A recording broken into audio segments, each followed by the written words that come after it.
Chapter number 2 lecture number 4 physics and mathematics.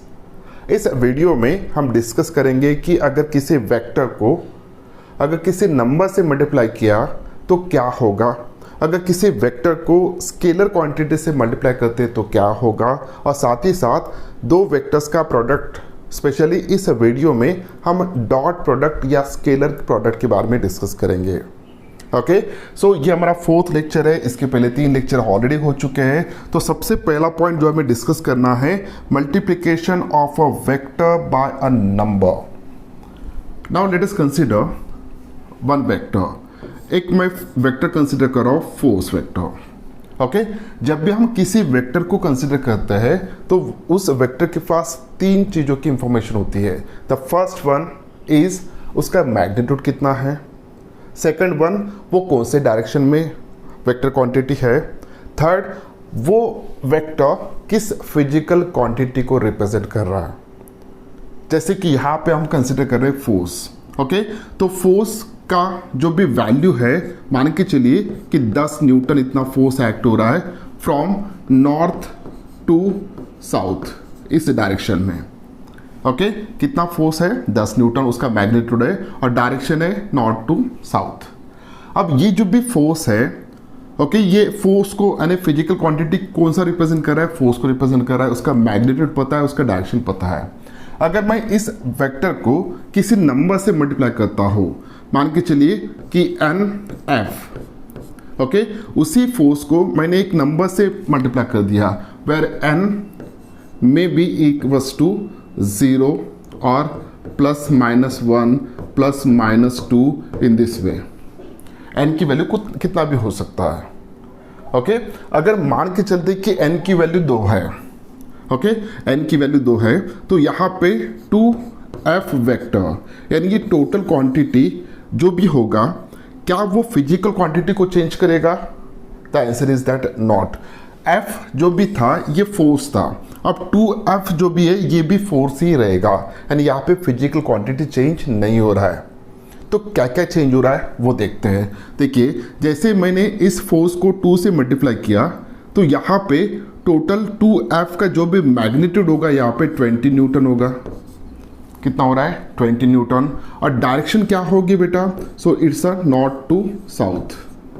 No doubt direction यहाँ पे change नहीं हो रहा है, सिर्फ उसका मैग्नीट्यूड चेंज हो चुका है। जब हम F को 2F से कंपेयर करते हैं तो मैग्नीट्यूड उसका डबल हो चुका है। उसी तरह अगर हम N की वैल्यू -2 रखते हैं तो उस केस में क्या होगा? अगर N की वैल्यू में -2 लेता हूँ तो उस केस में क्या होगा?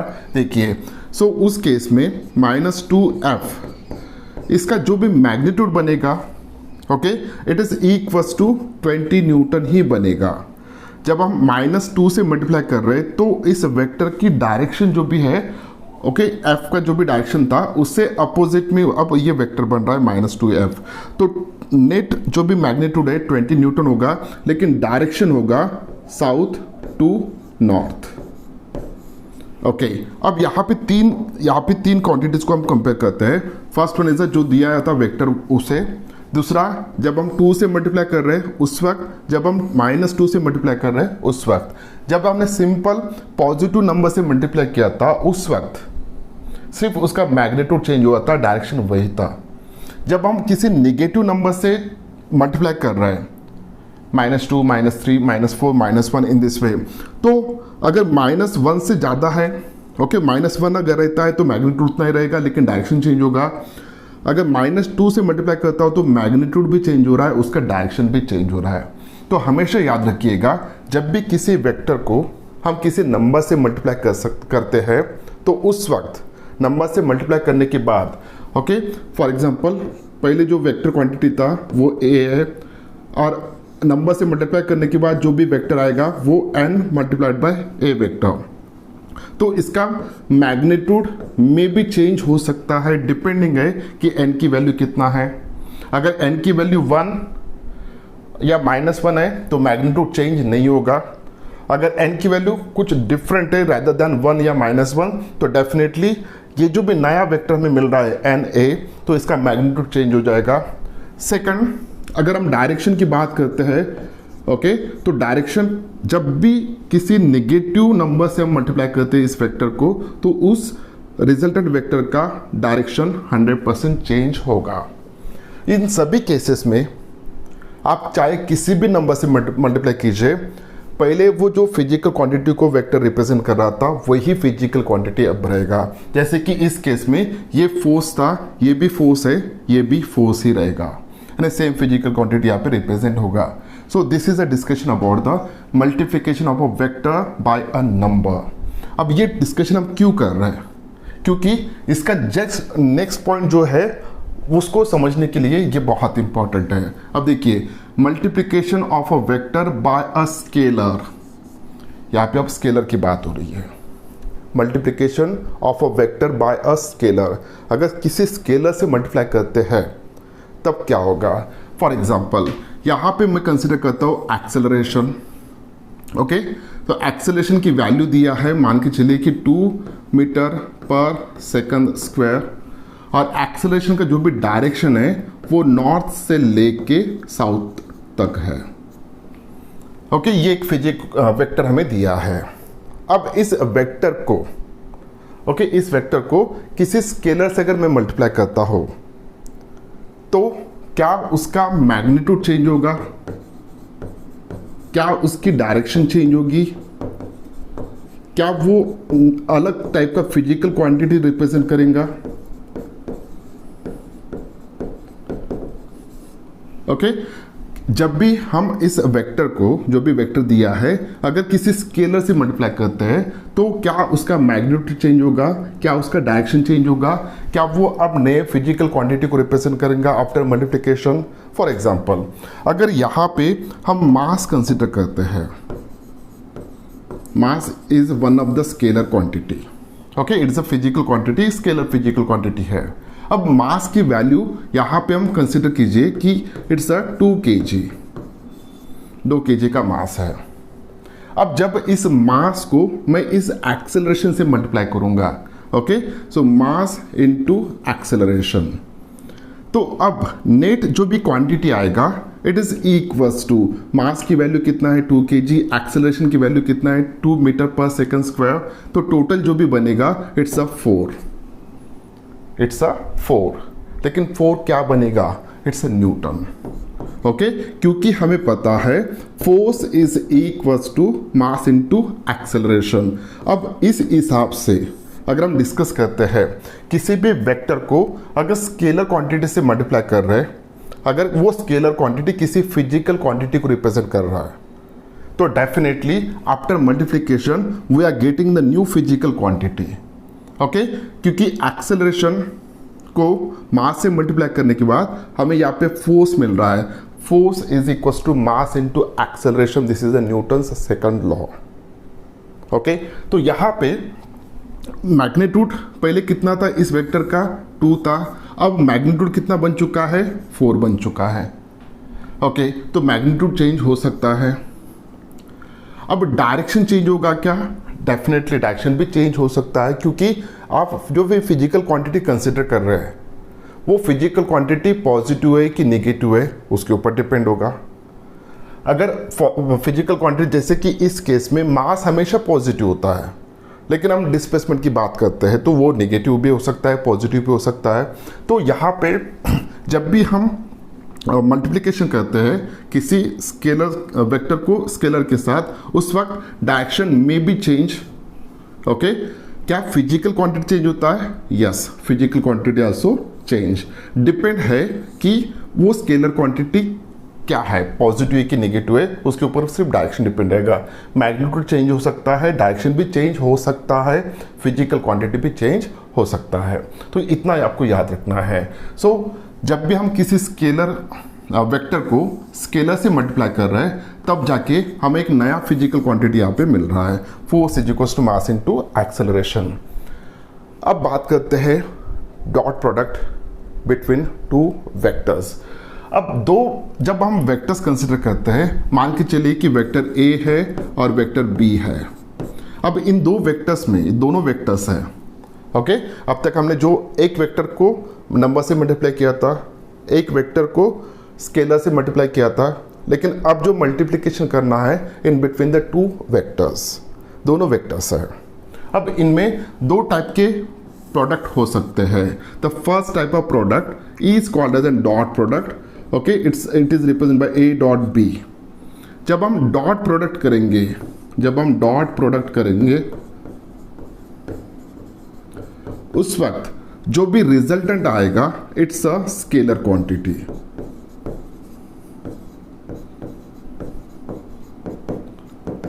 Okay, it's a scalar quantity. अब एक दूसरा भी प्रोडक्ट है कि दो वेक्टर्स जब हम इस तरीके से मल्टीप्लाई करेंगे a क्रॉस b, तब जाके जो भी आउटपुट आता है it's a vector quantity.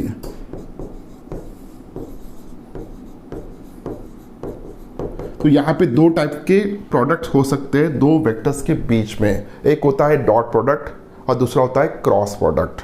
Okay, सो जब हम डॉट प्रोडक्ट ले रहे हैं, यानी बीच में डॉट प्रोडक्ट रिप्रेजेंटेशन कुछ इस तरीके का होगा a डॉट बी, जिसको हम कहेंगे डॉट प्रोडक्ट। तो उस वक्त जो भी इसका रिजल्टेंट आएगा इट्स अ स्केलर क्वांटिटी, और इस डॉट प्रोडक्ट को हम स्केलर प्रोडक्ट भी कह सकते हैं। सेकेंड टाइप के प्रोडक्ट है दो वेक्टर के बीच में, it is called as cross product. Okay, इस क्रॉस प्रोडक्ट में एक्चुअली क्या होता है कि रिजल्टेंट जो भी है वो वेक्टर क्वांटिटी निकल के आता है, और इस टाइप के प्रोडक्ट को हम कहेंगे क्रॉस प्रोडक्ट। ओके, तो यहां पे दो वेक्टर्स के बीच में दो टाइप के प्रोडक्ट हो सकते हैं। दोनों के मैं एग्जांपल्स बताऊंगा वन बाय वन, लेकिन इस लेक्चर में हमें सिर्फ डॉट प्रोडक्ट के बारे में पूरे डिटेल में डिस्कस करना है। नेक्स्ट लेक्चर में हम क्रॉस प्रोडक्ट के बारे में डिस्कस करेंगे। ओके, जब दो वेक्टर्स के बीच में प्रोडक्ट हो रहा है, अगर आउटपुट स्केलर क्वांटिटी आती है तो उस प्रोडक्ट को हम कहेंगे स्केलर प्रोडक्ट या डॉट प्रोडक्ट। अगर दो वेक्टर्स का मल्टीप्लिकेशन करने के बाद अगर आउटपुट वेक्टर क्वांटिटी आता है तो उस टाइप के प्रोडक्ट को हम कहेंगे वेक्टर प्रोडक्ट और क्रॉस प्रोडक्ट। तो इस वीडियो में हम डॉट प्रोडक्ट के बारे में डिस्कस करेंगे। Now to understand the dot product, let us consider two vectors. So vector A and vector B, हम दो वेक्टर्स कंसिडर कर रहे हैं, और इन दोनों वेक्टर में का angle between this two vector, let us consider that it is a theta. So यहाँ पे मैं दो वेक्टर ड्रॉ करने जा रहा हूँ। The first vector is this one, मान के चलिए this is a first vector, this one is a A vector, और सेकंड वेक्टर है कुछ इस तरीके का, this one is a B vector. Okay, और इन दोनों का जो भी सेपरेशन डिस्टेंस है और जो भी एंगल है इन दोनों में का वो है theta. So theta is a angle between this two vector. दो वेक्टर का भी हमें डॉट प्रोडक्ट कंसिडर करना है। तो according to law of dot product, mathematically when A vector is dot product with the b vector, this is equals to magnitude of the first vector यानी पहले vector का magnitude multiplied by magnitude of the second vector into cosine of the angle between these two vectors.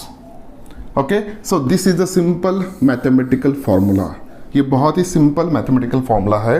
जब हम दो vectors का dot product लेते हैं, this dot product is equals to magnitude of first vector into the magnitude of second vector into the cosine of the angle between these two vectors, and a dot b is equals to ab cos theta. What is a? It's the magnitude of first vector. What is b? It's the magnitude of second vector. What is theta? It is the angle between these two vector. अब देखिए, ये angle जितना ज़्यादा होगा, okay, उसके basis पे भले ही ए का मैग्नीट्यूड सेम है, बी का मैग्नीट्यूड सेम है, दोनों सेम रखेंगे, सिर्फ हम एंगल चेंज करेंगे। जैसे जैसे हम एंगल चेंज करेंगे तो थीटा की वैल्यू चेंज होगा, तो इन दोनों का डॉट प्रोडक्ट की वैल्यू भी चेंज होगा। वो किस किस के ऊपर डिपेंड होता है? वो तीन चीज़ों के ऊपर डिपेंड है कि जो दो वेक्टर्स हम मल्टीप्लाई कर रहे हैं उन दोनों का मैग्नीट्यूड कितना है और उन दोनों में का एंगल कितना है, इसके ऊपर वो डिपेंड रहेगा। ओके, अब इस डॉट प्रोडक्ट के कुछ एक एग्जांपल अगर मैं बताता हूँ यहाँ पे, देखिए ए जो भी है this is a vector quantity, B भी वेक्टर क्वांटिटी है, लेकिन जो रिजल्टेंट आ रहा है ये स्केलर क्वांटिटी है। ये क्या है, स्केलर क्वांटिटी है। So this is the magnitude of first vector, this one is the magnitude of second vector, this one is the magnitude of the this is the cosine of the angle between this two vectors. ये पूरा का पूरा scalar quantity है। Okay, example के तौर पे जब हम फिजिक्स स्टडी करते हैं तो ऐसे बहुत सारे एग्जाम्पल्स है कि जहाँ पे दो वेक्टर का जो भी रिजल्टेंट आता है प्रोडक्ट करने के बाद वो स्केलर क्वांटिटी आती है। फॉर एग्जांपल अगर मैं वर्क डन का एग्जांपल लेता हूँ, सो वर्क डन जो भी है it is equals to the force into displacement. Okay, force dot product with the displacement हम जब लेते हैं तब जाके हमें वर्क डन मिलता है। अब ये वर्क डन जो भी है this is a scalar quantity, force vector quantity है, डिस्प्लेसमेंट वेक्टर क्वांटिटी है। Okay, so this is a mathematical statement of the dot product और स्केलर प्रोडक्ट। इसके कुछ प्रॉपर्टीज देखते हैं। Okay, the first property,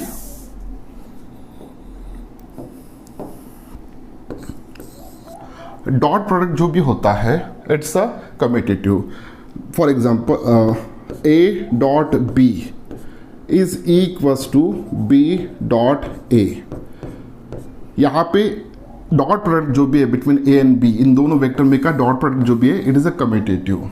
okay, अगर ए डॉट बी लेते हो तो और बी डॉट ए लेते हो तो दोनों की वैल्यू सेम आता है, तो ये कम्यूटेटिव लॉ को फॉलो करता है। सेकंड जो भी है वो है अगर हम यहाँ पे A dot product with the B plus C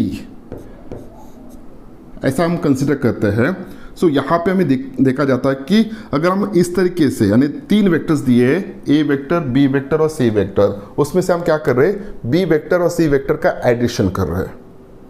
okay, और उन एडिशन का जो भी रिजल्टेंट आ रहा है उसको हम डॉट प्रोडक्ट ले रहे हैं विद ए के साथ। अगर ऐसा करते हैं और उसके बाद सेपरेटली अगर आप ऐसा करके देखते हैं कि A dot B plus A dot C, इसका मतलब क्या है, ए वेक्टर का डॉट प्रोडक्ट बी के साथ प्लस ए वेक्टर का dot product with the C का साथ, तो इन दोनों ये अगर देखते हैं तो ये इक्वेशन यहाँ पे सेटिस्फाई होता है, means it is called an distributive law. तो डॉट प्रोडक्ट जो भी है डिस्ट्रीब्यूटिव लॉ को यहाँ पर सेटिस्फाई करता है। ओके, ये होता है सेकंड प्रॉपर्टी। अगर हम थर्ड प्रॉपर्टी देखते हैं, किसी भी वेक्टर को उसी के साथ डॉट प्रोडक्ट उसका लेते हैं तो यहाँ पे उसका मैग्नीट्यूड का स्क्वायर आएगा। ऐसा क्यों? क्योंकि यहाँ पे देखिए ये जो भी सिंपल सा हमारा मैथमेटिकल फॉर्मूला है इसके हिसाब से अगर हम चलते हैं, A vector with the A vector, so it is equal to magnitude of first vector A आएगा, magnitude of second vector A ही आएगा, यानी ए डॉट ए अगर मैं लेता हूँ so magnitude of first vector is A, magnitude of second vector is also the A. अब इन दोनों वेक्टर सेम ही एक ही डायरेक्शन में जा रहे हैं क्योंकि वो एक ही वेक्टर है। ओके, तो दोनों में यानी ए और ए में एंगल कितना होगा भैया, यहाँ पे एंगल होगा 0 डिग्री। अगर 0 डिग्री है तो कॉस ऑफ 0 की वैल्यू कितना आएगा, 1 आएगा। सो देयरफॉर कॉस ऑफ 0 की वैल्यू आता है, 0 डिग्री की वैल्यू आता है 1। So therefore this is equals to A square. So that's why here अगर किसी भी वेक्टर का उसी के साथ अगर डॉट प्रोडक्ट लेते हैं तो आंसर की वैल्यू आता है ए स्क्वायर, यानी उस वेक्टर का मैग्नीट्यूड का स्क्वायर। सो ये थर्ड प्रॉपर्टी था। अब नेक्स्ट प्रॉपर्टी यहाँ पे हम देखते हैं, अगर दो वेक्टर्स है, मान के चलिए कि A dot B is equals to, लेकिन कब, अगर दोनों वेक्टर्स जो भी है ये ऑर्थोगोनल है तो, मीन्स ए वेक्टर और बी वेक्टर में जो भी एंगल है वो 90 डिग्री है तो ये दोनों वेक्टर एक में को परपेंडिकुलर है। तो उस केस में अगर ए वेक्टर और बी वेक्टर कुछ इस तरीके का है, दोनों में एंगल कितना आ रहा है 90 डिग्री, उस केस में क्या होगा, magnitude of first vector is A, magnitude of second vector is B, cos of 90 degree आएगा। अब कॉस ऑफ 90 की वैल्यू कितना होता है सर, कॉस ऑफ 90 की वैल्यू होता है 0, मीन्स इस टोटल प्रोडक्ट की वैल्यू कितना आएगा 0। ये कब दो वेक्टर्स में का डॉट प्रोडक्ट की वैल्यू 0 कब आएगा, जब ये दोनों वेक्टर एक में को परपेंडिकुलर अगर होंगे तो। ये था fifth property, okay sorry fourth property. अब फिफ्थ प्रॉपर्टी हम देखते हैं। अब इसी तरह लास्ट लेक्चर में हमने डिस्कस किया था कि आई जे एंड के। जनरली कैप से रिप्रेजेंट करना चाहिए, मैं नहीं रिप्रेजेंट कर रहा हूँ यहाँ पे। So I is a unit vector along the X axis, J is a unit vector along the Y axis and K is a unit vector along the Z axis. अब भैया आई और जे इन दोनों में एंगल कितना बनेगा, 90 डिग्री बनेगा। जे और के इन दोनों में एंगल कितना बनेगा, 90 डिग्री बनेगा। के और आई इन दोनों में एंगल कितना बनेगा, 90 डिग्री बनेगा। अब इस हिसाब से अगर हम जाते हैं तो यहाँ पे देखिए i dot j is equals to j dot के इज इक्वस टू के डॉट आई। ओके, यहाँ पे देखते हैं तो ये दोनों वेक्टर्स एक में को परपेंडिकुलर है। अगर दोनों वेक्टर्स एक में को जब भी परपेंडिकुलर होते हैं तो रिजल्टेंट उनका डॉट प्रोडक्ट जो भी आता है वो 0 आता है। तो इन सब की वैल्यू होगा यहाँ पे 0। चाहे आप जे डॉट आई कीजिए, के डॉट जे कीजिए या आई डॉट के कीजिए, सभी एक में को परपेंडिकुलर होने के कारण यहाँ पे नेट डॉट प्रोडक्ट दोनों का कितना आएगा, 0 आएगा। इसी तरह अगर हम यहाँ पे नेक्स्ट प्रॉपर्टी देखते हैं, अगर मैं आई डॉट आई लेता हूँ, आई डॉट आई कंसिडर करता हूँ, तो magnitude of first vector what is I, it's a unit vector along the X axis. उसका मैग्नीट्यूड कितना होता है बेटा, 1। सेकंड आई वेक्टर, इसका भी मैग्नीट्यूड 1 होगा। दोनों एक ही डायरेक्शन में है तो एंगल कितना होगा, 0। Cos of 0 is equals to 1, यानी इनका प्रोडक्ट कितना आ रहा है, 1। तो इस हिसाब से अगर हम चलते हैं तो I dot I, J dot J equals to, so यहाँ पे इक्वल्स टू के डॉट के इज इक्वल्स टू 1। किसी भी यूनिट वेक्टर का उसी के साथ अगर हम डॉट प्रोडक्ट लेते हैं तो उसकी वैल्यू आता है 1। ओके, ये थे कुछ सिंपल प्रॉपर्टीज। अब नेक्स्ट इसके ऊपर हम देखेंगे I think 7th property. Okay, अब यहाँ पे देखिए A dot B is equals to A B cos theta. ये ए वेक्टर था, this is the A vector, ये हमारा बी वेक्टर था। ओके, ये बी वेक्टर है। So this is the A vector, this one is a B vector, this one is a A vector. दोनों में angle कितना था, थीटा। ओके, अब इसको थोड़ा हम ऐसा भी लिख सकते हैं क्या कि ए मैं ब्रैकेट में लेता हूँ product with the B cos theta. Okay, अब बी कॉस थीटा क्या है, सो बी का अगर हम एक कंपोनेंट लेते हैं अलॉन्ग ए वेक्टर, ओके, सो इसका अगर मैं कंपोनेंट लेता हूँ अलॉन्ग ए वेक्टर, सो यहाँ से लेके यहाँ तक ये जो भी वैल्यू बनेगा this is the B cos theta. Last lecture में हमने देखा था कि रिजोल्यूशन ऑफ वेक्टर्स कैसे करते हैं। ओके, सो बी वेक्टर का कंपोनेंट आ रहा है, it's a B cos theta along A vector. So we can say that, so A dot B दोनों का dot product it is equals to magnitude of first vector into component magnitude of component of B vector along A vector. इसको ऐसे भी लिख सकते हैं या आप इसको ऐसे भी रीअरेंज कर सकते हैं कि बी ए कॉस थीटा। अब इसको अगर मैं ब्रैकेट में लेता हूँ तो ये देखिए बी वेक्टर का magnitude into magnitude of the component of the A vector along B vector, यानी ए वेक्टर को अगर मैं इधर रिजॉल्व करता हूँ अलॉन्ग बी वेक्टर तो वो जो भी आएगा it is a A cos theta. तो इसको हम ऐसे भी ले सकते हैं। ओके, अब नेक्स्ट वन 8th प्रॉपर्टी। अब देखिए यहाँ पे A dot B is equals to A B cos theta है। अब इसको मैं ऐसे भी लिख सकता हूँ कि cos theta is equals to A dot B upon A B. अब ये कब यूज़ करेंगे हम, ये वाला कब यूज़ करेंगे, जब हमें एंगल पता नहीं है। अगर सिर्फ ए की वैल्यू दिया है, वेक्टर ए दिया है, वेक्टर बी दिया है, तो उसके बेसिस पे अगर ये पूछा है कि एंगल दो वेक्टर्स में कितना होगा तो हम इस फॉर्मूला का यूज़ करेंगे, क्योंकि A dot B upon A B, तो ए वेक्टर अगर पता है तो उन दोनों का डॉट प्रोडक्ट लेके हम आंसर निकालेंगे। ए का मैग्नीट्यूड लेंगे और बी का मैग्नीट्यूड लेंगे, इस हिसाब से हम ये फाइंड आउट कर सकते हैं। इसका एक एग्जांपल पे हम थोड़ी देर बाद लेंगे। ओके, तो ये था formula by using which we can find out the angle between those two vectors if the two vectors are given. इसका last property that's a 9th one. यहाँ पे देखिए, अगर मैं यहाँ पे दो वेक्टर्स ऐसे ले रहा हूँ कि ए वेक्टर कुछ इस तरीके से दिया है कि ए x I plus A Y J plus A Z के, और बी वेक्टर कुछ इस तरीके के दिया है, सो बी एक्स आई प्लस बी वाई जे प्लस बी जेड के। ओके, तो अब यहाँ पे ए डॉट बी कितना होगा इन टर्म्स ऑफ कंपोनेंट्स वो दिया है, तो ए डॉट बी कितना होगा, so A dot B is equals to, अब क्या करेंगे हम, यहाँ पे एक टर्म लेंगे और पूरे इसको मल्टीप्लाई करेंगे, उसके बाद दूसरा टर्म पूरे इसको मल्टीप्लाई करेंगे, उसके बाद तीसरा टर्म पूरे इसको मल्टीप्लाई करेंगे। ओके, अब देखिए, जब मैं इस टर्म को इसके साथ मल्टीप्लाई करूँगा, इस टर्म को इसके साथ मल्टीप्लाई करूँगा, तो ए एक्स आई इंटू बी एक्स आई आ रहा है। अगर ए एक्स बी एक्स को बाहर निकाल लेते हैं तो आई डॉट आई आ रहा है। ओके, आई डॉट आई की वैल्यू कितना होता है 1, so therefore here A x B x plus, अगर इस टर्म को इसके साथ मैं मल्टीप्लाई करता हूँ तो ए एक्स आई इंटू बी वाई जे, तो आई डॉट जे ये दोनों परपेंडिकुलर डायरेक्शन में जा रहे हैं।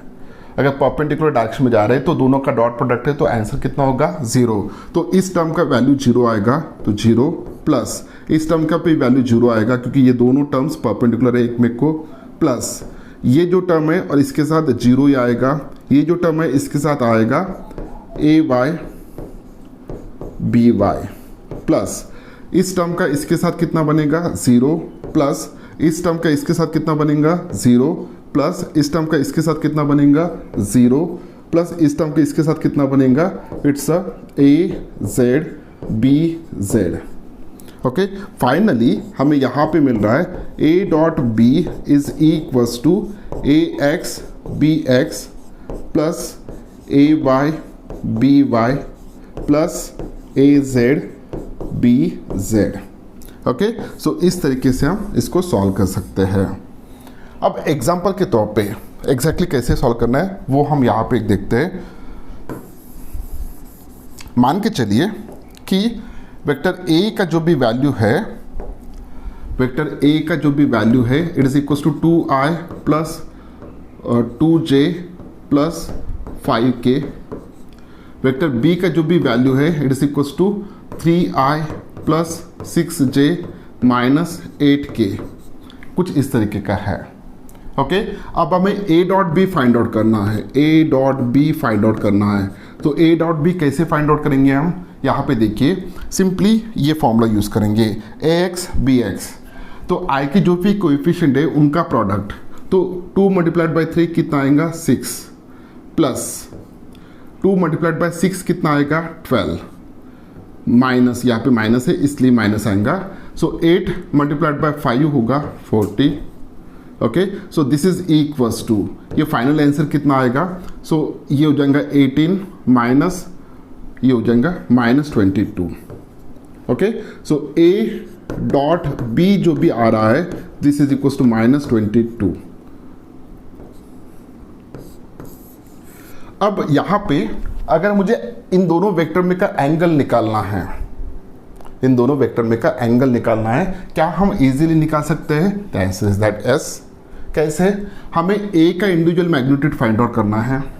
ओके, ए का इंडिविजुअल मैग्नीट्यूड कैसे फाइंड आउट करेंगे, अंडर रूट ऑफ आई का कोएफिशिएंट का स्क्वायर यानी 2 का स्क्वायर प्लस 2 का स्क्वायर प्लस 5 का स्क्वायर, जो भी वैल्यू आएगा वो। उसी तरह बी का मैग्नीट्यूड निकालना है बी वेक्टर का, सो 3 का स्क्वायर प्लस 6 का स्क्वायर प्लस 8 का स्क्वायर। ओके, ए और बी की वैल्यू आपको मिल चुका है, ए डॉट बी की वैल्यू आ चुका है -22, और इसके बेसिस पे सभी वैल्यूज अगर मैं यहाँ पे सब्स्टिट्यूट करता हूँ तो मुझे कॉस ऑफ थीटा की वैल्यू मिलेगा। इस तरीके से हम प्रॉब्लम्स को सॉल्व कर सकते हैं। तो हमेशा याद रखिएगा कि दो वेक्टर में का आउटपुट अगर डॉट प्रोडक्ट करने के बाद अगर स्केलर क्वांटिटी आती है तो इस टाइप के प्रोडक्ट को हम स्केलर प्रोडक्ट कहेंगे। जितने भी टॉपिक्स हम फर्स्ट लेक्चर से अभी तक स्टडी करते आए, इन सभी के ऊपर प्रॉब्लम्स को कैसे सॉल्व करना है, इनका एक सेपरेट वीडियो मैं यहाँ पे बनाने जा रहा हूँ आने वाले 2-3 वीडियो लेक्चर के बाद। तो तब हम विद एग्जांपल सब कुछ डिस्कस करेंगे।